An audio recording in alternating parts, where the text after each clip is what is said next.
Shalom, everyone, and welcome to the ICEJ weekly webinar, Thursday afternoon, 4 p.m. here, Jerusalem time. I'm David Parsons, one of the vice presidents here at the International Christian Embassy, and our senior spokesman.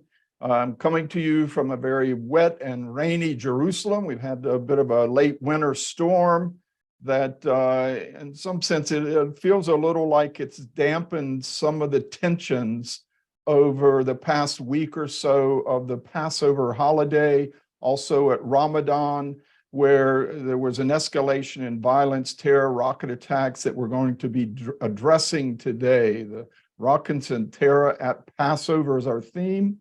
And we're glad you joined us, and we have a very special guest, Jonathan Conricus. He is a IDF lieutenant colonel in the reserves and served for 24 years, both as a combat commander and then as a spokesman in the IDF spokesman's office. Many of you may have seen him on Fox News, CNN, BBC, other international global media, trying to explain and defend Israel over recent years. We're very happy to have you, Jonathan.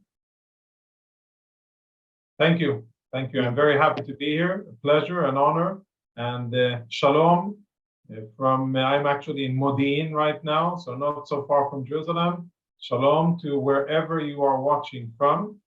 Always an honor and a privilege to speak with people from around the world who care about Israel, care about the situation, and want to know more firsthand about what's really happening here in Israel.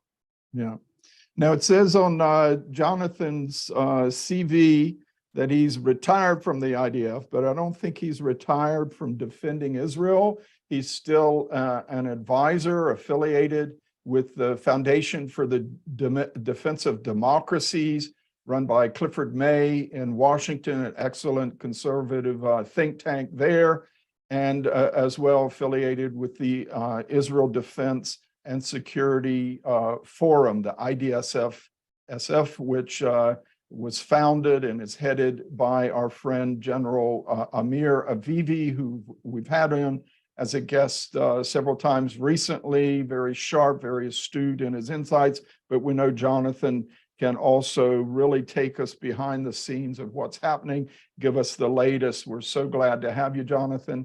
Let me just ask you to go ahead and start with some opening remarks about the recent Passover tensions, why they happened, what was behind it, and where is it heading? Right. So many in Israel over the last, thank you, David.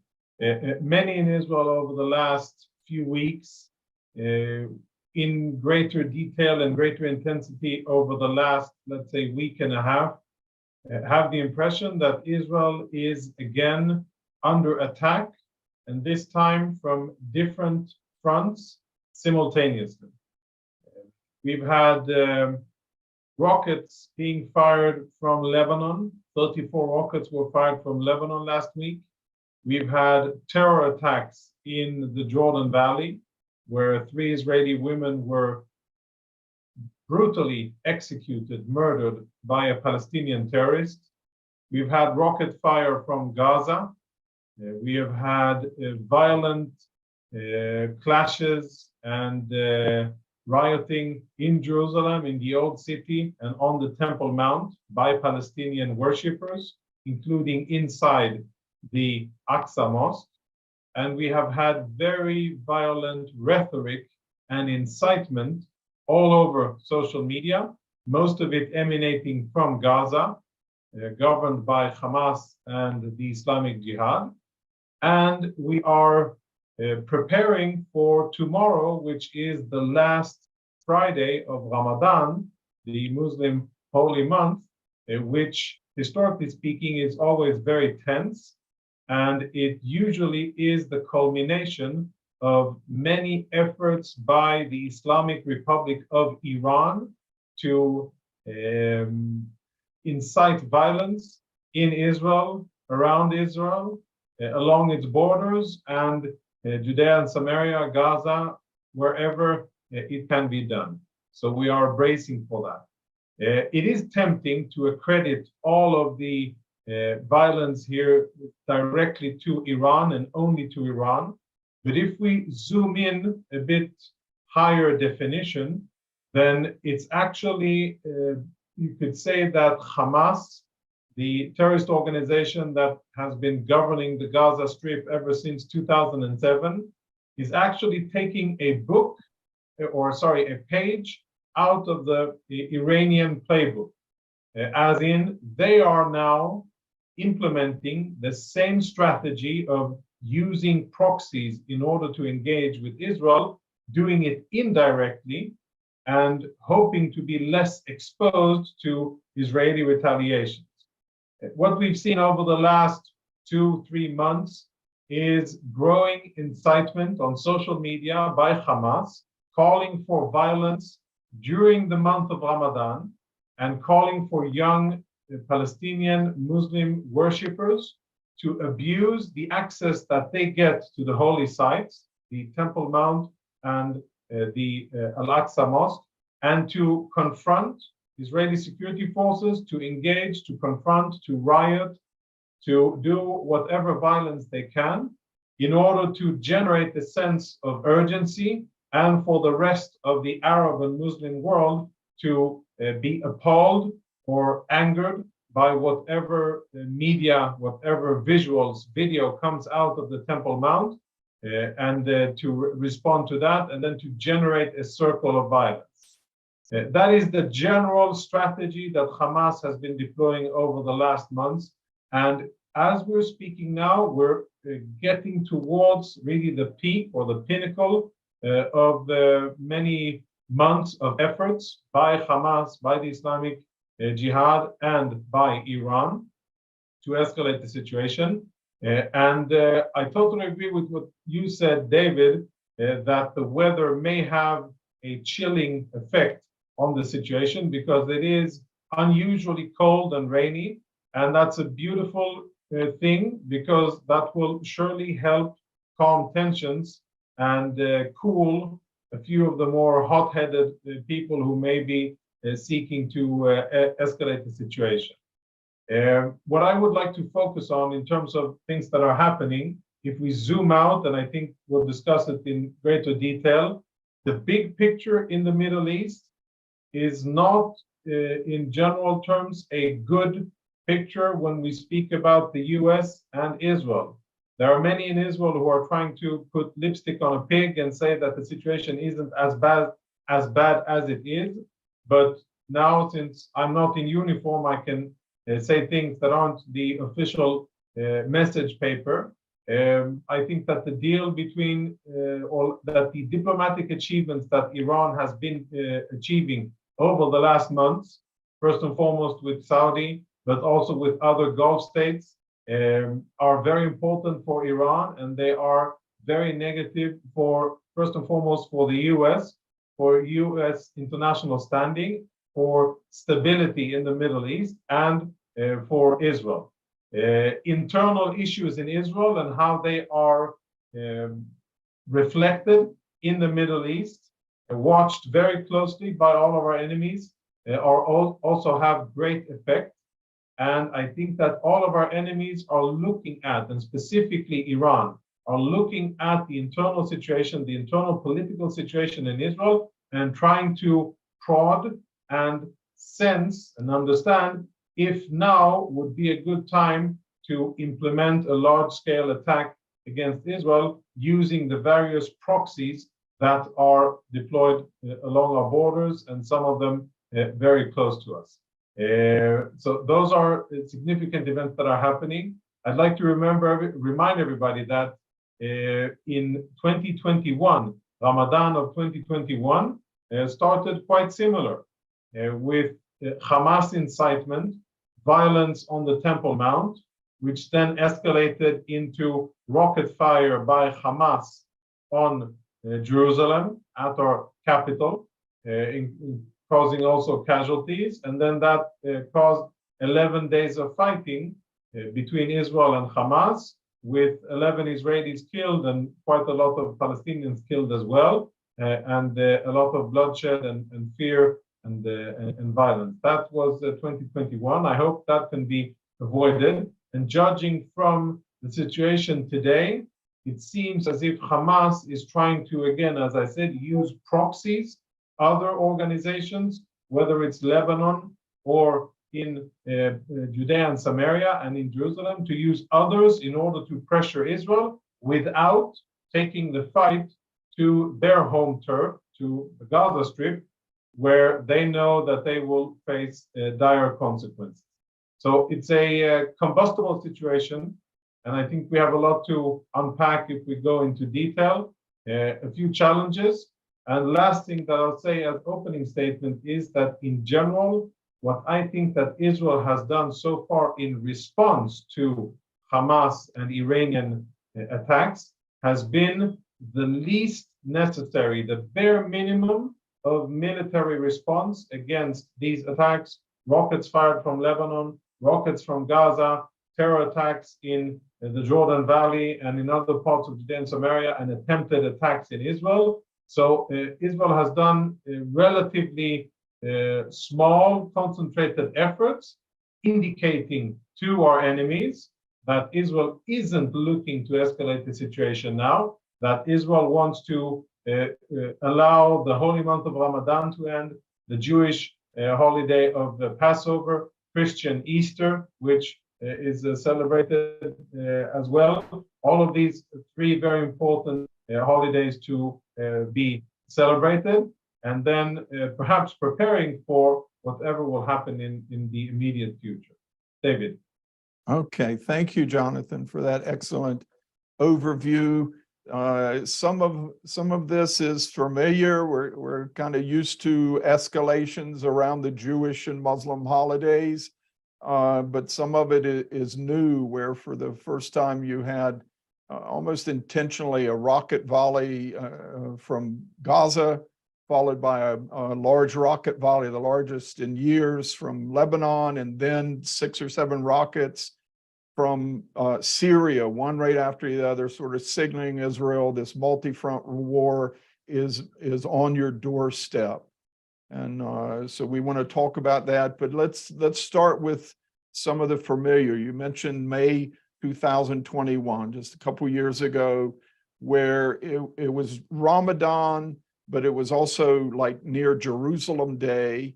And Israelis, there were some Israelis who wanted to do a flag march in the old city and go to the Western Wall Plaza. Some might have wanted to go up on the Temple Mount. Hamas says, no, you can't do it. So they started firing rockets and intimidating Israel, trying to deter this. And now I think, you know, there are more and more Israeli Jews who want to go up on the Temple Mount to visit.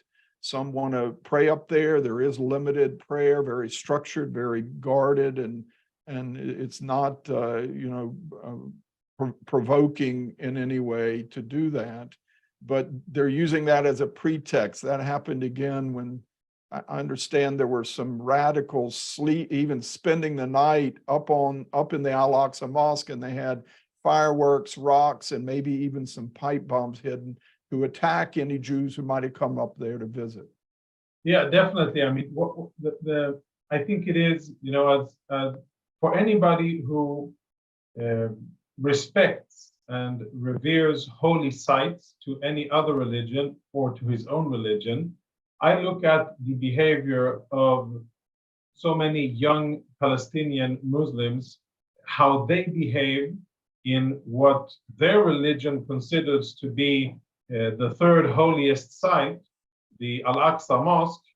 I think it is it's blasphemy, it's shameful.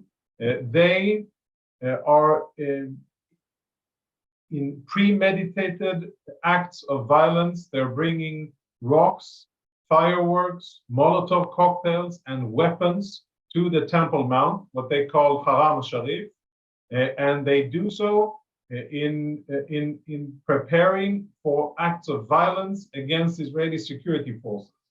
And I think it's shameful. If a holy place is holy, then that isn't activity that should be conducted in any holy place, let alone what you consider to be your holy place.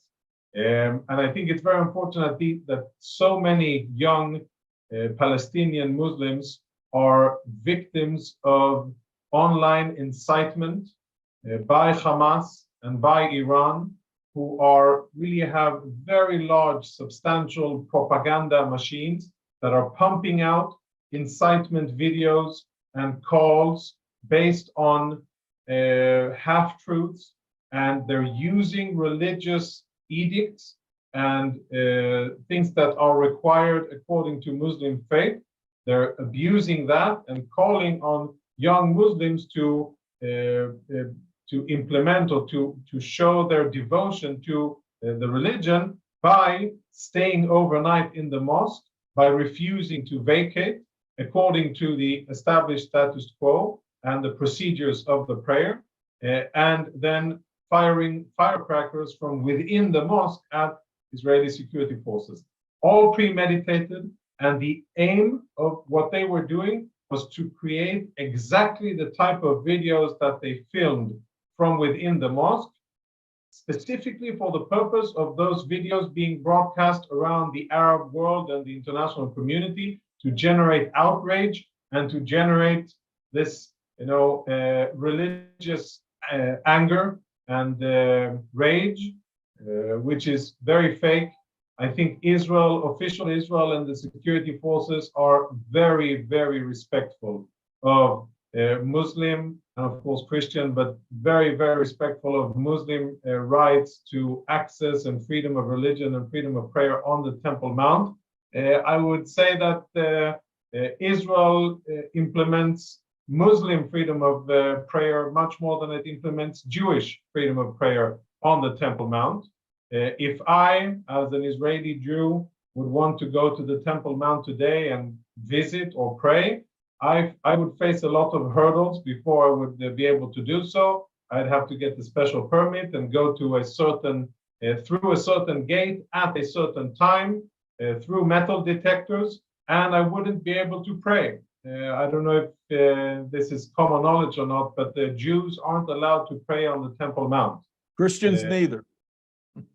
Yes, which goes, I think, to show how much the state of Israel upholds the status quo and respects Muslim rights to pray there, and how fake and insidious the propaganda coming out of Hamas and Iran regarding what's happening on the Temple Mount is happening. Last thing I'll say about this, it's so unfortunate that so many media outlets around the world are taking videos coming out of the Temple Mosque and Temple Mount and Al-Aqsa Mosque at face value and just generating the outrage and generating the sense of urgency and violence when it's all premeditated, planned in advance, and designed exactly to achieve that.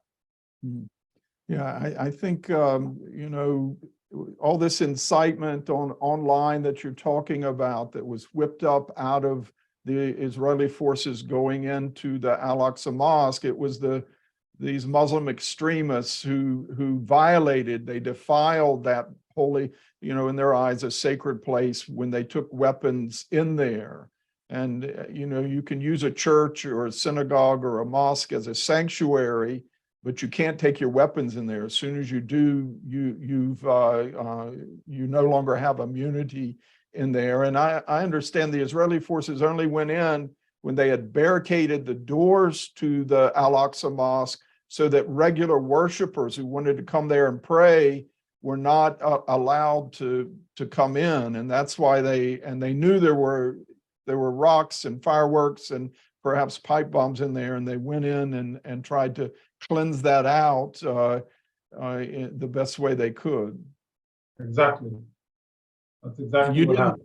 You don't get that not only in all these insightful videos that are on the internet in the Arab Muslim world, but even Jordan, which is supposed to be they're the custodian, they are in charge of the Waqf, the Islamic trust on the Temple Mount. Even they don't give that truth about what really sort of sparked these particular Passover tensions. Well, then you had rockets from Gaza, and a couple terror attacks I mean, the one in the Jordan Valley was particularly tragic, where this mother and two of her 5 children died, and the husband heard about the attack on the radio. He was driving with them, but was ahead of them, had to go back, and found his wife very shot up and his 2 daughters dead. It was horrible. It's heartbreaking, and it just goes to show the brutality and dangers of everyday life. These were civilians, a civilian family in 2 separate vehicles, but a civilian family, 3 women driving in a car on a civilian road during a holiday month. And it ended up with them being executed at point blank. More than 22 rounds were fired by the Palestinian terrorists who murdered them. After they rammed into their car, they fired more than 22 rounds in what military terms you would call an execution, making sure that the people are dead. And that's how atrocious and cruel our enemies are, which is really unfortunate. And I think it's a good opportunity to send best wishes to the family, the Day family of Efrat, and hope that that family will be strong enough, supported by community, friends, family from around the world, to continue to prosper and to draw happiness and joy and strength from whatever they can in life. A tremendous blow. But unfortunately, they're not I don't think that they will be the last family in Israel that will be subjected to those kinds of terror attacks. Yeah, this one sort of hit a little closer to home. We have a good friend, Rabbi Shmuel Bowman, who we put in bomb shelters in Israeli communities down near the border to help them from rocket attacks, because they're not really covered by Iron Dome. He lives in Efrat. This family is his neighbor, and he gave us a lot of the really painful details about what was happening, and it impacted a lot of Israelis. It was quite brutal. An Israeli Arab who ran his car off into a bike path down in Tel Aviv, wound up, he thought he was hitting Israelis, but it was mainly tourists. An Italian man died. So you've got 4 people now dead. And then these rocket attacks. I think what's different this time is we've had rockets from Gaza. That's nothing new. We've had rockets from Lebanon, even in recent years, a few, 2 or 3 at a time, from like near Tyre, which it's Palestinian refugee camps. There's Hamas and other Palestinian militias there. Hezbollah wants to say it wasn't us, but this was 34 rockets just after the rockets from Gaza the day after, and then I think 6 rockets from Syria the next day. Within 3 or 4 days, you had one, the other, from 3 different directions. That's a pretty serious signal to Israel that we've got you encircled. Yeah, I think we could dig deeper a bit into the events in Lebanon, which I think you say correctly that it is the first time fire of that magnitude from Lebanon at Israel. It's the biggest salvo of rockets fired at Israel from Lebanon since 2006. The rockets were not fired by Hezbollah. They were fired by Hamas-affiliated Palestinian units that operate correctly, as you said, from the western part of the coastal area, the Palestinian refugee camps around Tyre. By the way, those Palestinian so-called refugee camps are run by UNRWA, the United Nations Relief and Works Agency, which that organization had a beautiful Christian beginning and notion to them, founded by people who probably wanted to alleviate suffering and do good for people in the world back in 1948 and 49. Unfortunately, UNRWA still exists and has about 4 million, more than that, dependents, Palestinian dependents. And it's the only organization, only UN organization that runs, that provides for one ethnic group in the world only.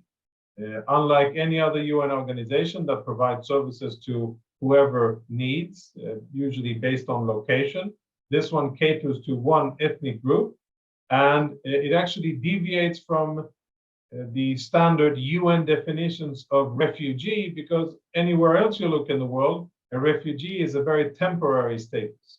Here, refugee status is hereditary, and in those so-called refugee camps, we have fifth-generation Palestinian refugees, which are very fertile breeding ground and recruiting grounds for Hamas. And what Hamas has done over the years, and I'm talking about an effort that started around 10 years ago, Hamas understood that it's a pretty closed circle kind of a situation where they don't have a lot of leverage at Israel. They had tunnels, they have rockets, and those were the two main weapons that they used against Israel, but both of them were located in the Gaza Strip. What they did under Iranian guidance and inspiration and assistance was to start to recruit Palestinians in southern Lebanon and to build military units in southern Lebanon with the knowledge and the tacit approval of Hezbollah, which was achieved through Iranian involvement and directives, because Hezbollah is very territorial and doesn't want anybody interfering in their business in Lebanon, but the Iranian masters told them to, and since it was important for Hamas, then it came into being. And what we saw last week was the first time that Hamas used these units for the first time in a more serious way. They didn't cause a lot of damage, and most of the rockets fell short, and in open terrain we had two slightly injured Israelis, one from falling and one from very light shrapnel. So thank God, nothing serious in terms of casualties, but 34 rockets fired from Lebanon at Israeli civilians. Most of them, by the way, were intercepted by the Iron Dome. But what I think is interesting here is to see a terrorist organization, which itself is kind of an Iranian proxy, use its own proxy in another location in order to wage battle against Israel and to apply political and military pressure on Israel. But the Israeli defense establishment quickly understood what was happening, and when Israel responded, it directed its fires to Lebanon as well. But the bulk of the Israeli response was against Hamas targets, military targets in Gaza. So that's an important thing to keep in mind. But unfortunately, if we look ahead, that military capability that Hamas has been building and is building in southern Lebanon still exists, and they will continue to build it, probably unchecked and unfettered by any involvement of the Lebanese government or anybody else. Mm. Yeah, since there weren't too many people actually hurt by these rocket attacks, it's sort of less pressure on Israel to really go after them, a big response. But we understand that the Israeli military intelligence were telling the political echelon, we got to really limit the response because this thing could get out of hand like May of 2 years ago, when you had Israeli Arabs and Jews fighting in the streets, really horrible scenes, and it's bad. There were also some drone attacks as well from, I think, Syria and Gaza, or at least some drones that were flying in. I don't know if they were kamikaze drones. What can you tell us about that? Right, so it's not the first time. Let's say a few words about drones. Iran is a world leader in the production, not necessarily in terms of the quality, but production and distribution of various types of drones. Iran has a significant industry, a domestic industry, and they've generated quite a lot of knowledge. I wouldn't say that their capabilities are anywhere near Israeli, US, Chinese, Russian, etc. But they are definitely investing a lot of resources in it, and they have production lines and a lot of hours of operating drones all over the Middle East, and of course exporting them also to countries like Russia, where they're being used to perpetrate war crimes on a daily basis, firing them at electric facilities and at the civilians in Ukraine, done by Russia. Drones are what we could call the current weapon of choice, and perhaps what may be a very significant weapon in any future conflict between Iranian proxies and Israel. Why so? Because they are relatively low cost, inexpensive. They're rather easy to produce. They have great impact in terms of capacity to carry a payload. They are precise and have relatively good range of operations, again, depending on size and where you send them from.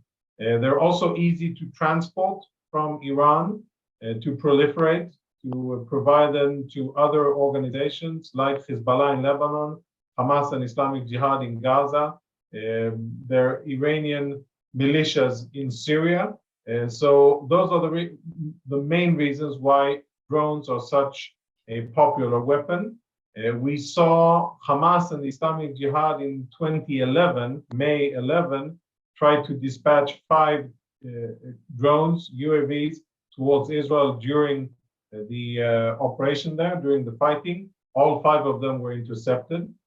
We've seen Iranian forces try to dispatch drones from Syria at Israel as far back as 2018.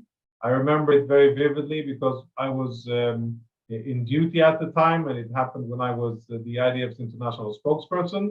It was intercepted successfully by the IDF. By the way, much similar to what happened, very similar to what happened this time around as well.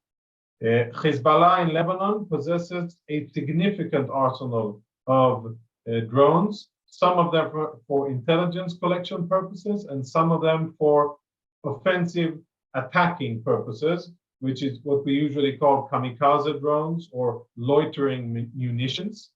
And Hezbollah has been testing the air, like testing the waters, for many years, trying to fly across the borders, see how quickly Israel responds, and then adjusting their tactics and use of the weapons accordingly. And the Iranians have been trying to encroach on Israeli sovereignty many times with drones as well. So it's nothing new, but I would say that this is the probably most dynamic sphere of operations that we face.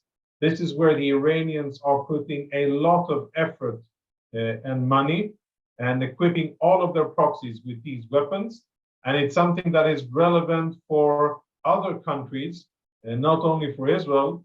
Maybe 2 years ago, we could have said that, well, it's an issue of, anybody who is Iran's enemy, then he should be concerned about Iranian drones.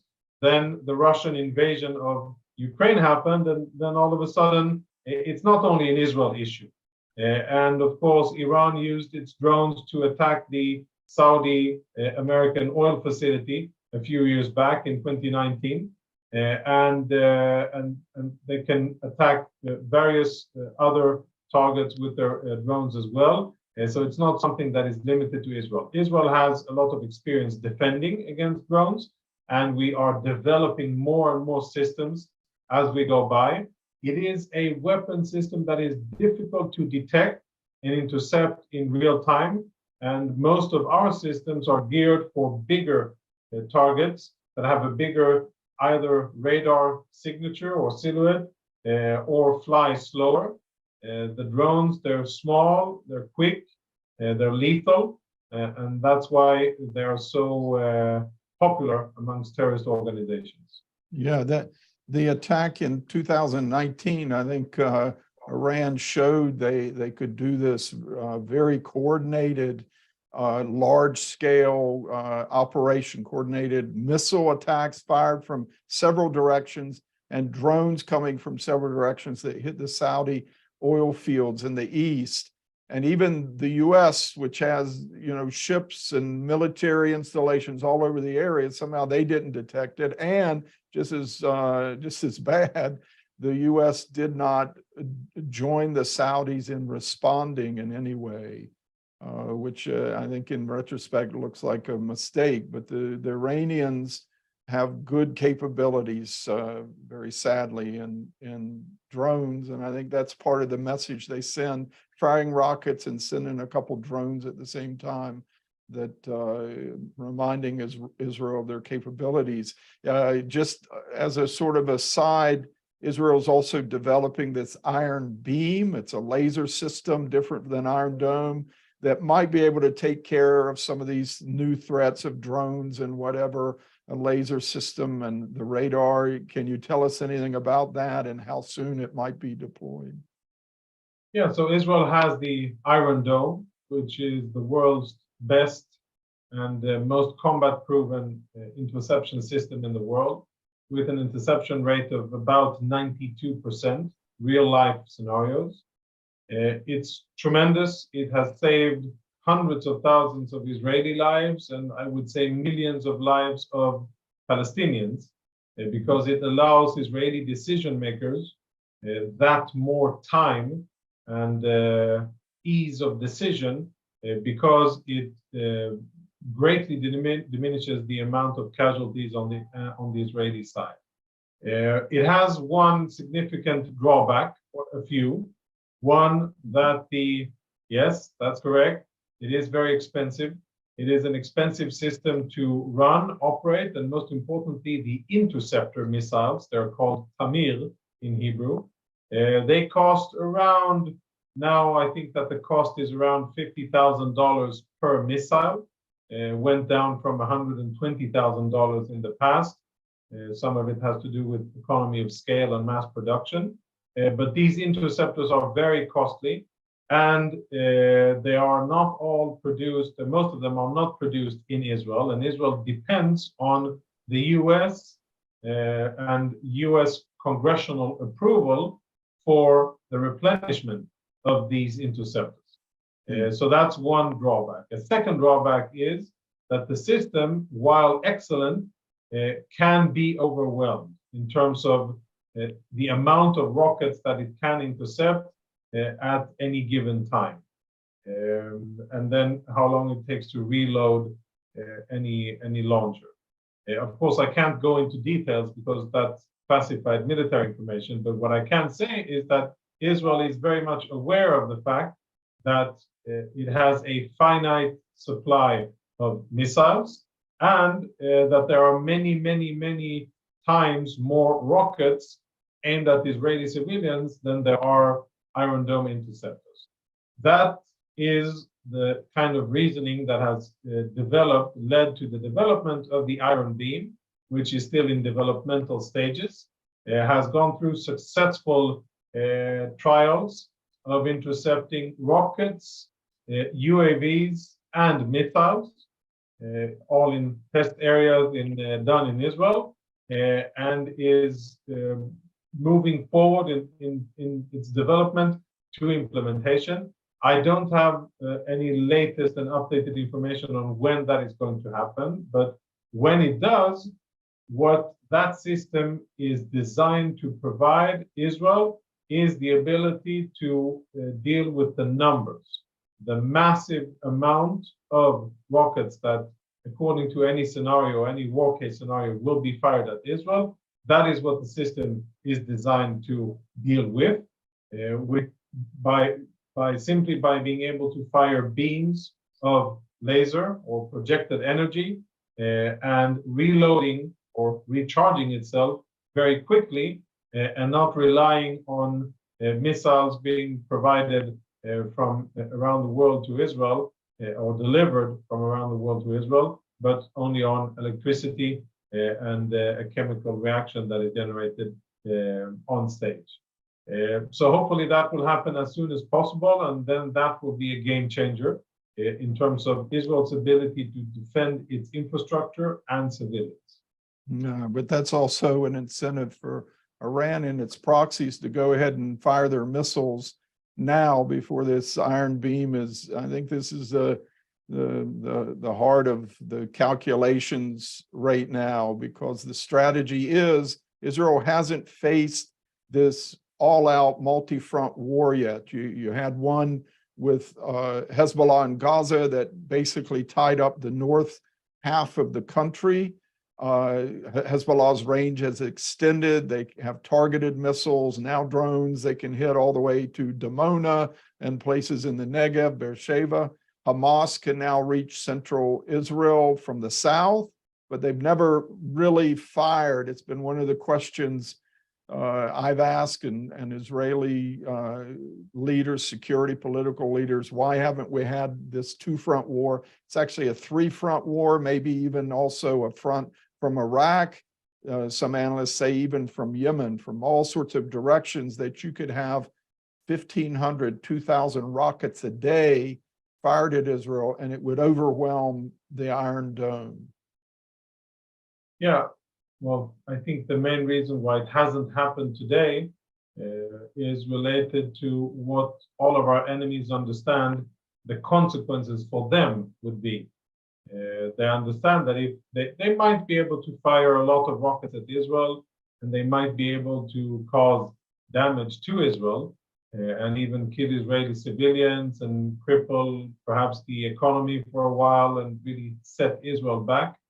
But at the end of the day, they know, Iran knows, Hamas knows, Hezbollah knows, the Palestinian Authority knows, anybody who is our enemy understands that that won't annihilate Israel and it won't beat Israel, and that Israel will strike back, and that it will do so with great power, with more power than they have available.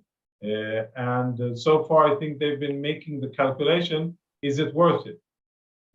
According to their actions, so far they have answered themselves, no, it isn't worth it.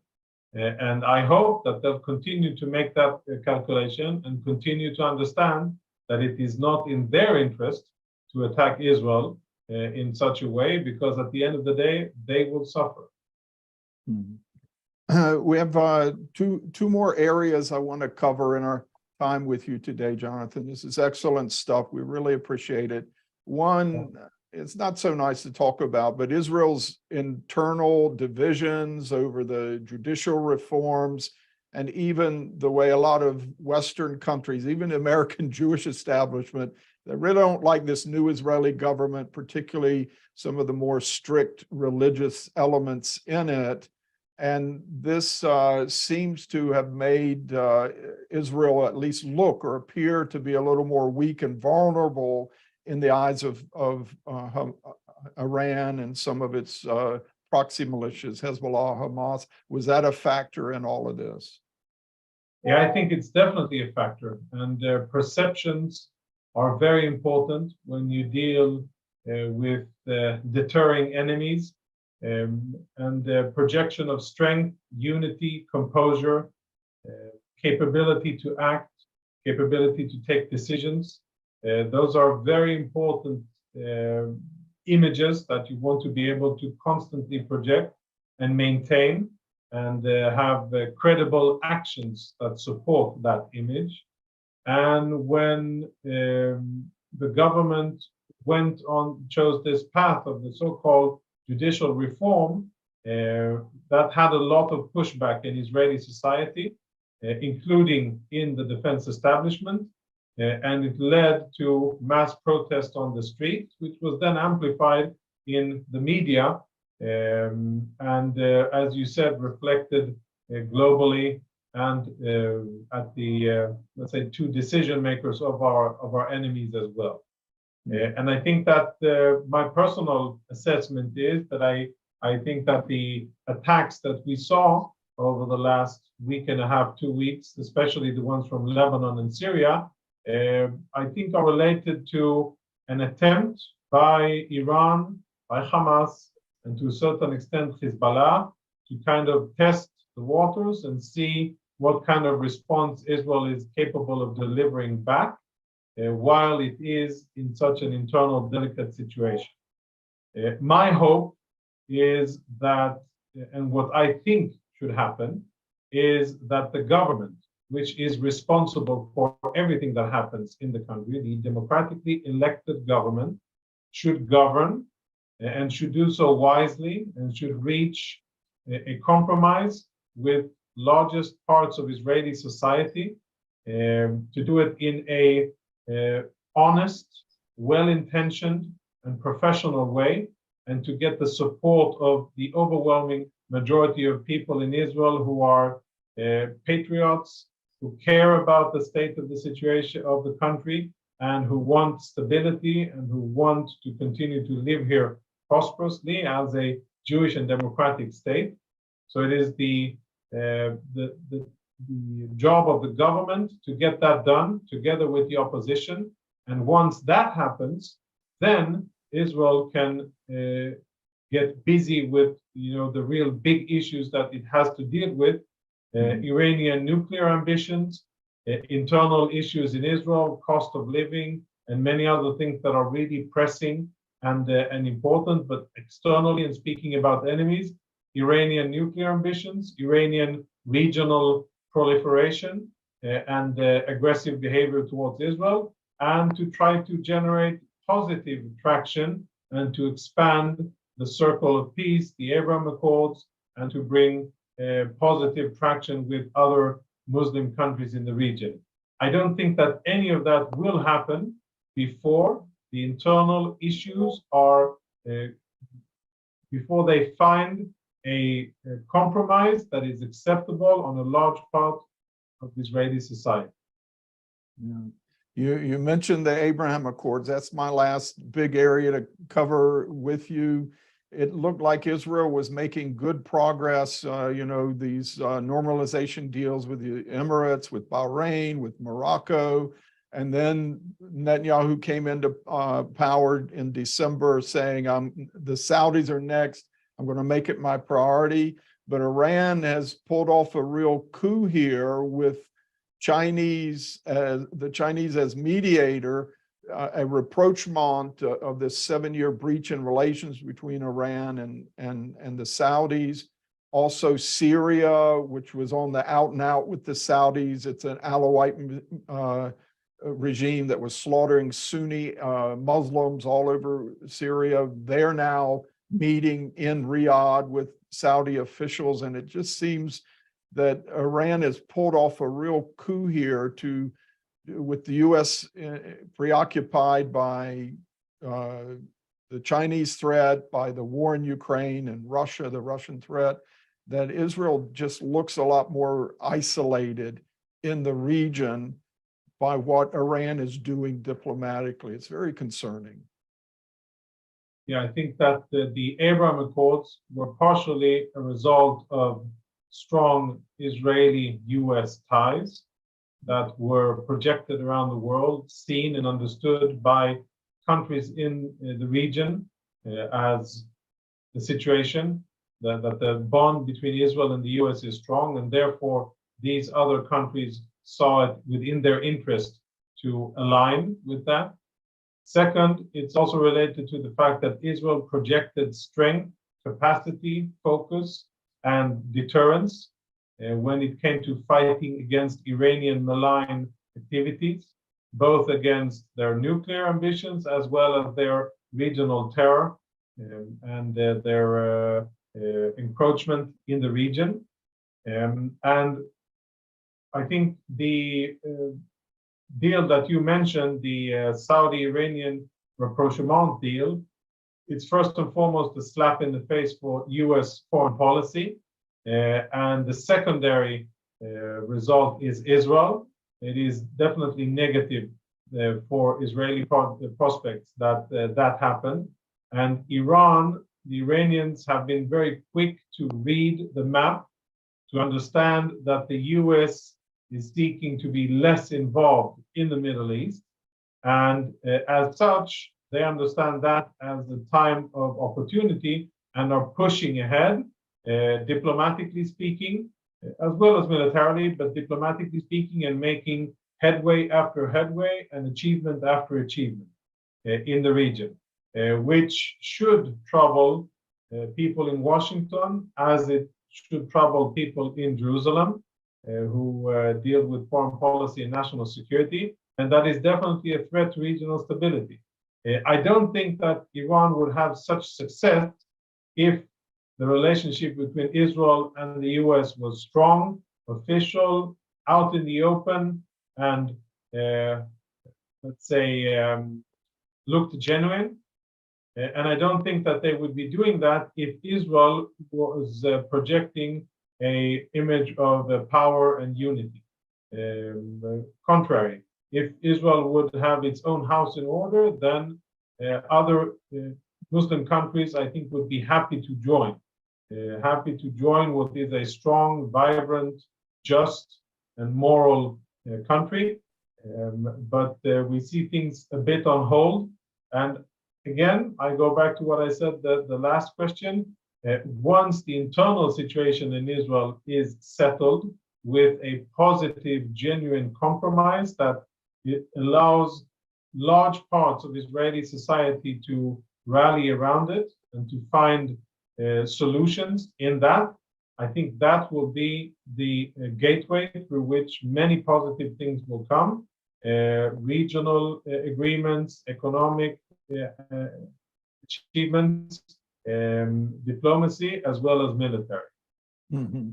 Yeah, I hope Netanyahu can do that without losing some of his government, certainly, but you think the door is still open to rapprochement with the Saudis? I would say that yes, it is, because at the end of the day, the animosity between the Saudis and Iran it goes deep enough for the Saudis to be able to understand what really is the better place for them to be aligned with, and that is the US and Israel, and that they cannot trust Iranian diplomacy, and that Iran is a significant threat to the region and to Saudi Arabia. And I think that if things will be handled smartly enough by Israel and the US, then that will happen. And I hope that is what will happen in the future. Okay. It does seem like Iran is trying to remove the Saudis and these Gulf states from its calculations. If it gets in a war with Israel, at least they won't have to face them off with them. But I just want to throw a couple questions at you that came in from viewers. One that asks simply, is it safe to visit Israel? And you got a quick answer for that? I think so. It is safe. It is very safe. I don't know where the question came from, but it is safe, and I definitely welcome anybody to come for a 10-day trip to see the holy sites, to see history, to see the beauty of the country, to see the beauty of the people who live here, the diversity, have great food, have inspirational conversation and talk and personal moving moments, whatever your religious indicator or inclination is, whatever church or denomination. It's definitely safe and definitely something I recommend. The only thing I wouldn't recommend is to come in the middle of summer, and then the weather is really harsh and hot. But May and November, really very good months to be here.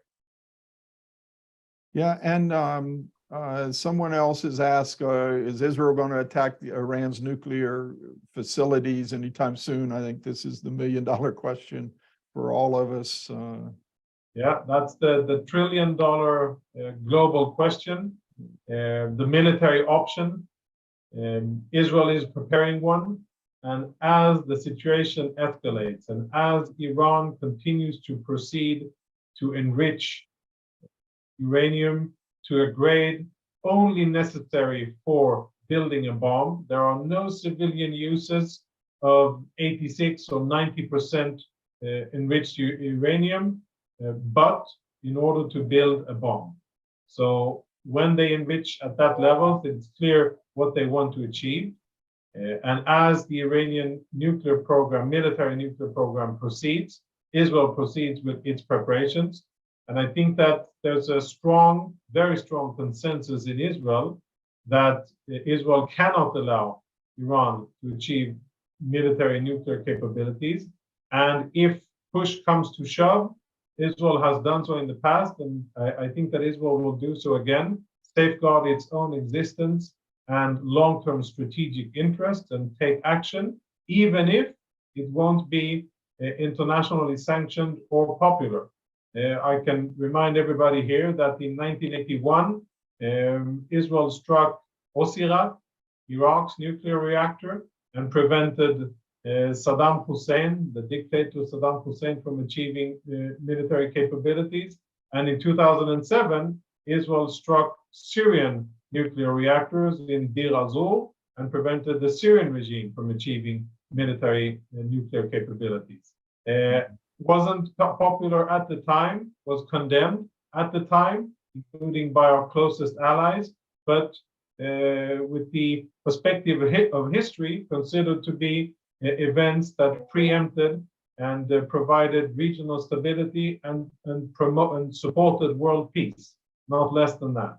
So I think that if history is a ruler here, a guidance, I think that we will see the situation is different in Iran today. They have a much more hardened, defended, and a much more difficult nuclear program to attack. But Israel has capabilities and most importantly, the intention to be able to do so. Let's all hope that we won't have to do so, because that will have consequences that won't be limited to the Middle East, and it won't be limited to Israel. Yes. Now we have one more viewer who's, I think she's a little frustrated, probably like you and I, that Israel's trying to make peace with the United Arab Emirates, and yet they're still condemning Israel at the UN, voting against Israel, trying to drag it to the Hague court and all. But I think we're all a little frustrated with that. But layout, slowly, you make friends with them, and hopefully that pattern changes. We want to bring on a surprise special guest now. Jonathan, if you can just stay another minute.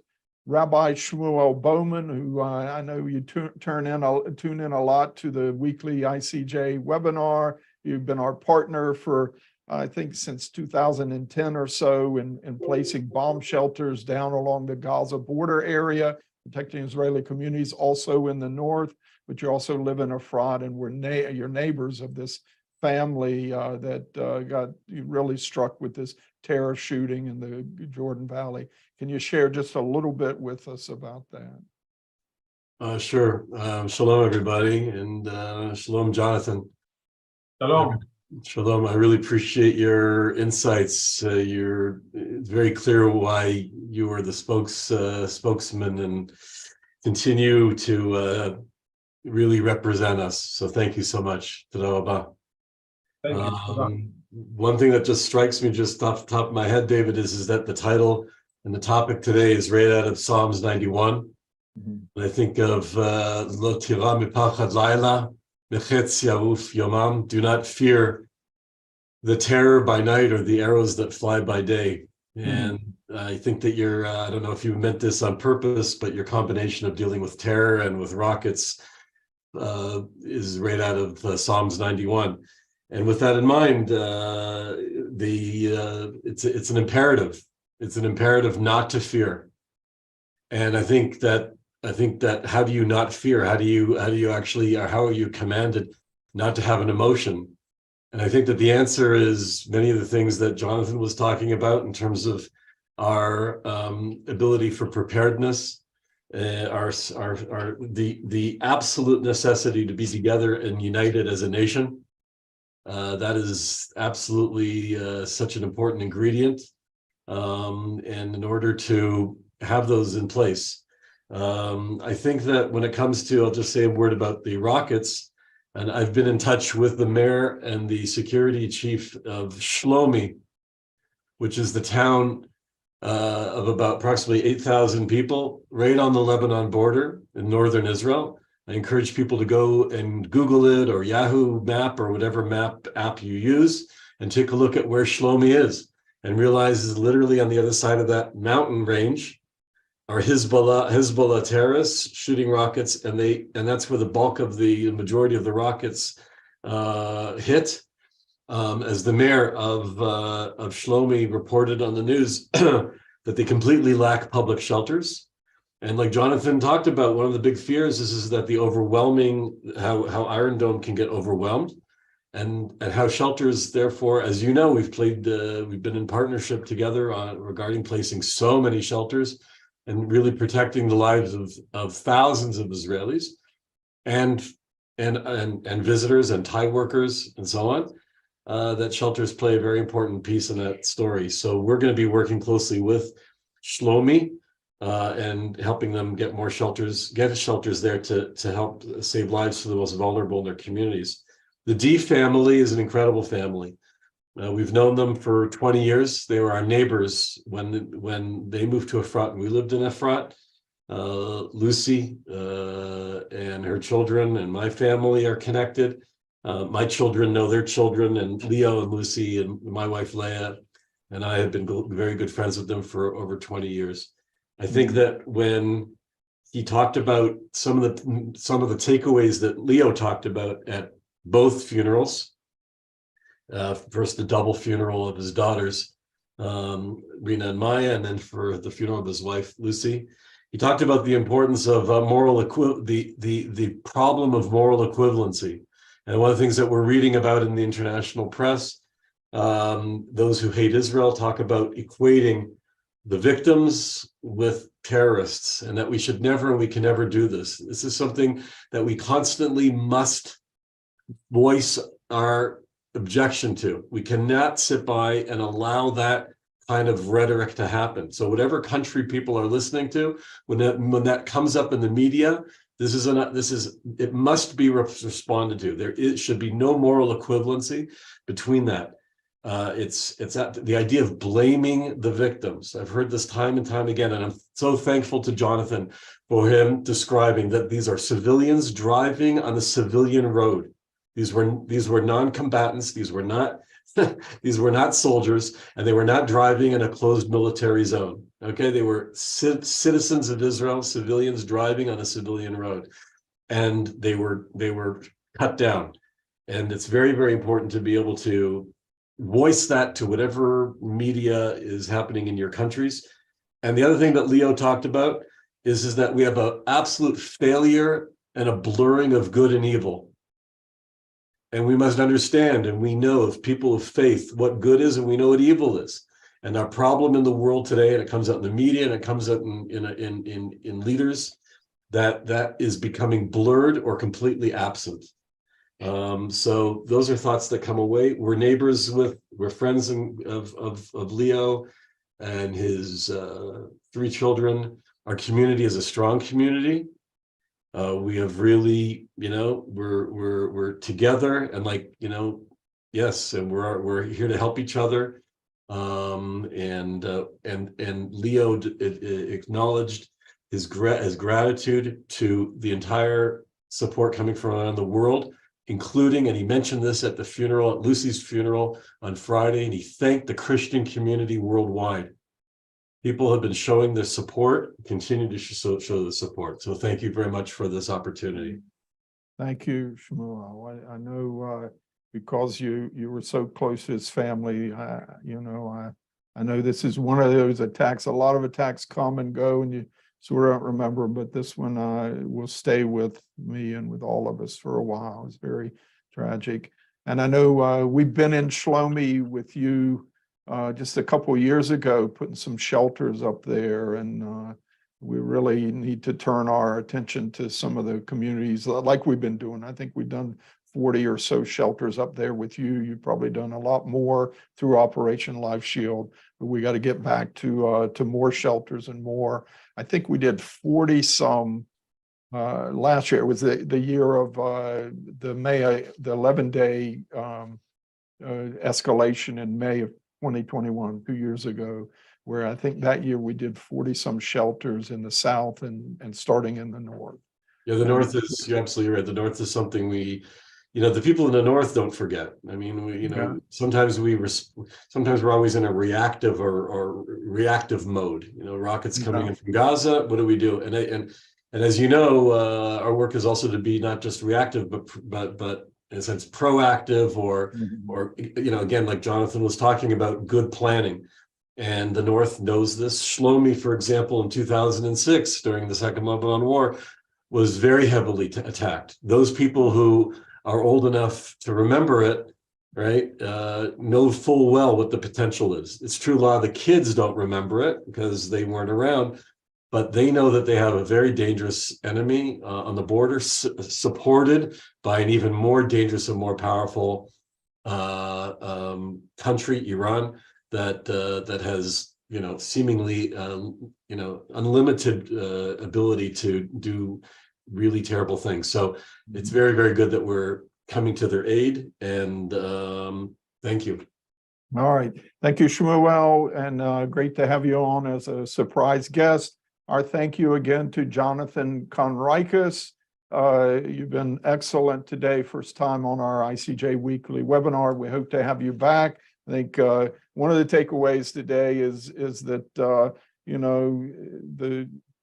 these radical Muslim elements want to take the desire of Jews to at least visit the Temple Mount, where their two temples stood. These were like the most magnificent temples of the whole ancient world, built by Jews, Israelite temples, and they can't even go visit the site, or they're going to start World War III. It's very tragic. But also, I think one of the other big takeaways is really fingering Hamas, trying to set up these proxy militias in Lebanon and elsewhere, following the pattern of Iran. And really, who's calling the shots? Does Iran dictate to them, or are they an independent actor? I think this is some things we're going to have to dig into some more next time. I appreciate your time. You've been excellent as a guest. Thank you. God bless you. Thank you, sir.